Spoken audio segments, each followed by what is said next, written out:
জয়পুরহাটে পাঁচবিবিতে মৃত্যুর আগেই নথিপত্রে মেরে ফেলা হয়েছে বয়স্ক ভাতাপ্রাপ্ত বহু বৃদ্ধ বৃদ্ধাকে। পরে তাদের কার্ড কেড়ে নিয়ে নিজেদের লোকজনকে দিচ্ছে চেয়ারম্যান মেম্বাররা। বিষয়টি জানাজানির পর অভিযুক্তরা বলছেন ভুলবশত হয়েছে, আর সমাজসেবা বিভাগ বলছে তদন্ত করে ভাতাপ্রাপ্তদের কার্ড ফিরিয়ে দেওয়া হবে।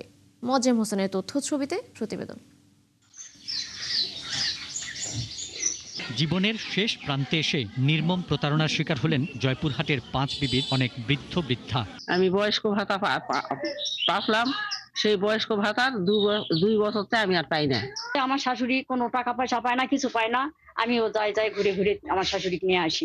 বয়স্ক ভাতা পাঠালাম, পাতে বন্ধ হয়ে গেল, মারা যায় তো খোঁজ করে বেঁচেই আছে এখনো। এখানকার সন্তোষ মনে হয় বয়স্ক ভাতা পাতো আর পায় না, এখন তাকে মৃত্যু বানাচ্ছে।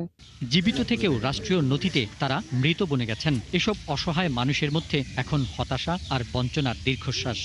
চেয়ারম্যান মেম্বার লেগেছে জীবিত, ওই জানাজানি হয় আর টাকা পাচ্ছে না।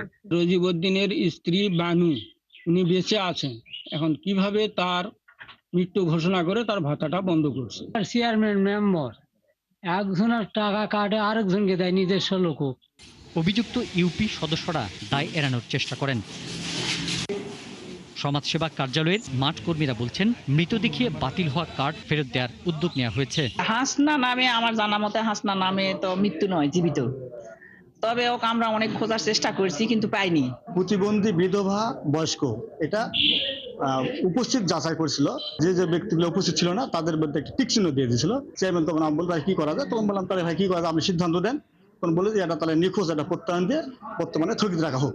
এমন অমানবিক ঘটনায় দুঃখ প্রকাশ করে জড়িতদের বিরুদ্ধে ব্যবস্থা নেওয়ার আশ্বাস দেন জেলা সমাজ সেবা কর্মকর্তা ও জেলা প্রশাসক। জীবিত ব্যক্তিকে মৃত্যু দেখানো হয়েছে, খুবই দুঃখজনক। ইউনিয়ন পরিষদের চেয়ারম্যান কর্তৃক তালিকাটা আমি নিজে দেখলাম। এই বিষয়ে তদন্তপূর্বক প্রয়োজনীয় ব্যবস্থা নেওয়া হবে। যারা দোষী বা যারা এর সাথে জড়িত তাদের বিরুদ্ধে আইনানুগ ব্যবস্থা নেওয়া হবে। ভাতা প্রাপ্তির যে প্রক্রিয়া আছে সেখানে তাকে অনুপস্থিত রাখা হয়েছে, সেগুলো আমরা একইভাবে যাচাই করে যদি যাচাইন্ত সঠিক পাওয়া যায় তথ্য, অভিযোগ যদি সত্যি প্রমাণিত হয় সেক্ষেত্রে আমরা আইনানুগ ব্যবস্থা নেব। ভাতা আত্মসাতের সাথে জড়িতদের দ্রুত আইনের আওতায় এনে প্রকৃত ভাতা প্রাপ্তদের কার্ড ফিরিয়ে দেওয়ার দাবি সবার। পিন্টু হাজং, ৭১।